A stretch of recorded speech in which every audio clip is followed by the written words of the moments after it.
जय हिंद मेरे दोस्त। यदि आपने कभी भी ज़मीन खरीदारी किया है या फिर करने जा रहे हैं या फिर करने की सोच रहे हैं तो साथियों यह वीडियो आपके लिए काफ़ी ज़्यादा इम्पोर्टेंट होने वाला है। हालांकि आप इस वीडियो में कोई भी एनिमेशन, कोई भी बढ़ा चढ़ा करके लग्जरियस चीज़ें आपको देखने को नहीं मिलेंगी, लेकिन इसमें आपको ओरिजिनल सभी अनुभवों से प्राप्त ज्ञान के आधार पर आपको सब कुछ समझाया जाएगा। तो जैसा कि आप देख रहे हैं यहाँ पर कि ज़मीन खरीदते समय कागज़ातों की जांच, वो कौन कौन से कागज़ात हैं जिसका कि हम लोगों को जांच करना चाहिए ज़मीन के ख़रीदारी के समय। पहली बात, जो बेचने वाले हैं यानी कि विक्रेता हैं, उनका आप आधार कार्ड, उसमें आप आधार नाम देखेंगे, उनका सब कुछ एड्रेस, पता, नाम को मिलाएंगे उसके खतियान से। खतियान आपको पता होगा, इसमें ज़मीन का ब्यौरा, रैयत का नाम यानी कि किसके नाम पर वह ज़मीन है, इन सब चीज़ों की चर्चा, ये सभी बातें हमारे खतियान में होती है। और हो सकता है कि खतियान उसका ज़मीन ना हो तो वो ज़मीन हो सकता है कि उसने ख़रीदा हो तो वो केबाला वाला ज़मीन भी हो सकता है। केबाला वाला ज़मीन अर्थात इसी को, केबाला वाला ज़मीन को ही इंग्लिश में हम लोग बोलते हैं सेल डेड, यानी कि इन्होंने ख़रीदा है। तो वहाँ पर आप उस आधार कार्ड के आधार पर, आधार कार्ड में नाम, एड्रेस, अता पता के अनुसार आप उसको सेल डेड यानी कि केबाला में आप मिलाते हैं। तीसरी और महत्वपूर्ण चीज़ जो है वो खतियान भी उसके नाम पर हो सकता है कि उसके नाम पर आपको केबाला भी मिल जाए, लेकिन ये सभी आपको पुख्ता मजबूती कागज़ नहीं है। इसका जो सबसे ज़्यादा इम्पोर्टेंट, जो ज़मीन आप ख़रीदने जा रहे हैं उसका खाता, खसरा, ये सभी को आपको मिलाना चाहिए। किससे? तो करंट रसीद से। साथियों, एक बार हम अपने अनुभव के आधार पर आपको बता रहे हैं कि ऐसे ही एक ख़रीदार ने क्या किया, ख़रीदने वाले ने क्या किया, जो बेचने वाला था इससे इन्होंने कहा कि हमें अपना आप रसीद दिखाइए। तो इन्होंने रसीद के नाम पर सेम उतने ही रकबा की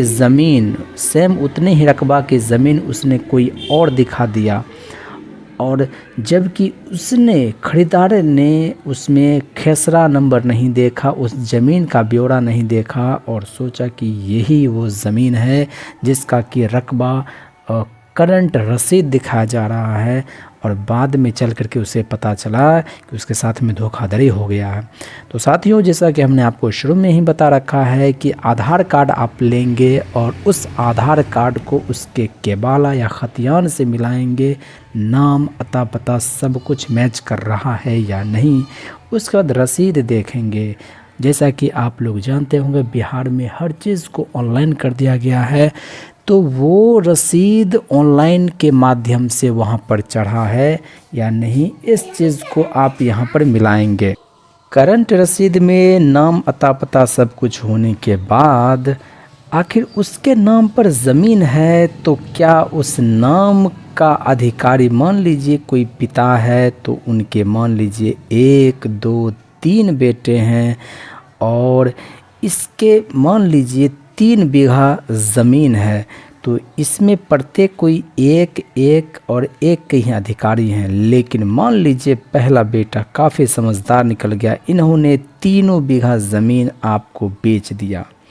ऐसी स्थिति में आपको समस्या का सामना करना पड़ सकता है, फर्जी हो जाएगा, आपका वो ज़मीन नहीं होगा।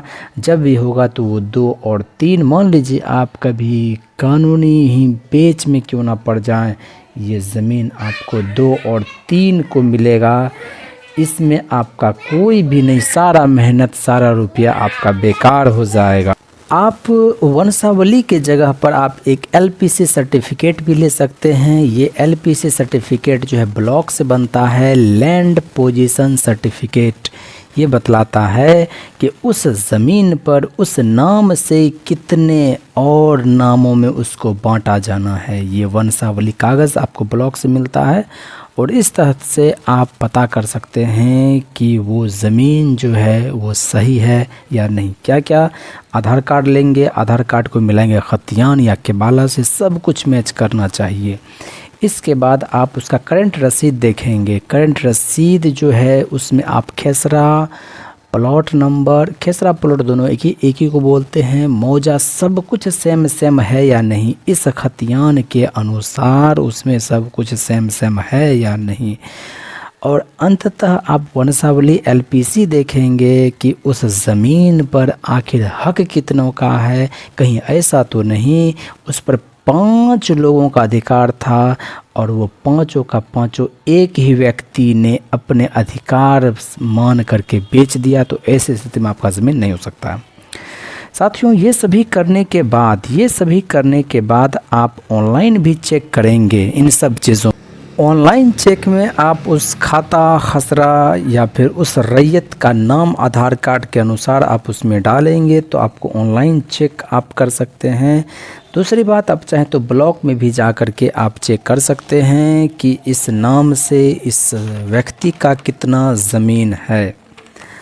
और ब्लॉक में जाएंगे तो आप क्या देखेंगे, ब्लॉक में जाने पर एक तो होता है रजिस्टर्ड टू बोले तो इसका मतलब होता है दाखिल खारिज उसका हुआ है या नहीं। मान लीजिए कोई व्यक्ति क्या किया, आपको केबाला दिखा दिया और केबाला आपने देख लिया, आपको पता हो गया ये ज़मीन इसी फलाने आदमी के नाम पर है, लेकिन रजिस्ट्री कराना ये कोई बड़ी चीज़ नहीं है। आप सरकारी ज़मीन का भी रजिस्ट्री करा सकते हैं, सरकार इसमें कहीं कोई रोक टोक वाली गप नहीं करता है, क्योंकि रजिस्ट्री कराने के लिए रुपए लगता है और उसका टैक्स जाता है सरकार। लेकिन जब बात आती है दाखिल खारिज की तो वहाँ पर रजिस्टर 2 मेंटेन होता है। रजिस्ट्री हो जाता है सरकारी ज़मीन का भी, लेकिन दाखिल खारिज के लिए यानी कि उस पर मालिकाना हक अदा करने के लिए आपका रजिस्टर 2 मेंटेन होता है।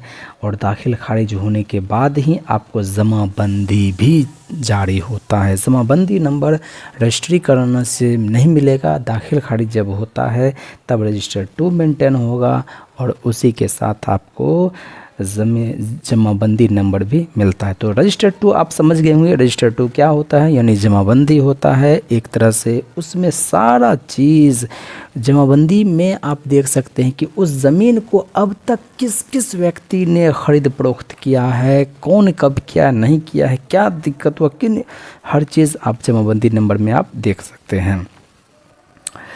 तो साथियों, वीडियो के अंत तक बने रहने के लिए आपका बहुत बहुत धन्यवाद। इसके अलावा मैं और भी कई विषयों पर चर्चा करने वाला हूं। अगला वीडियो आप ज़रूर देखिएगा, क्योंकि इस वीडियो में हम आपको बताएंगे कि यदि आप ज़मीन खरीद रहे हैं तो जो कागज़ात हैं उसके अलावा आपको किन किन बातों पर ध्यान देना चाहिए।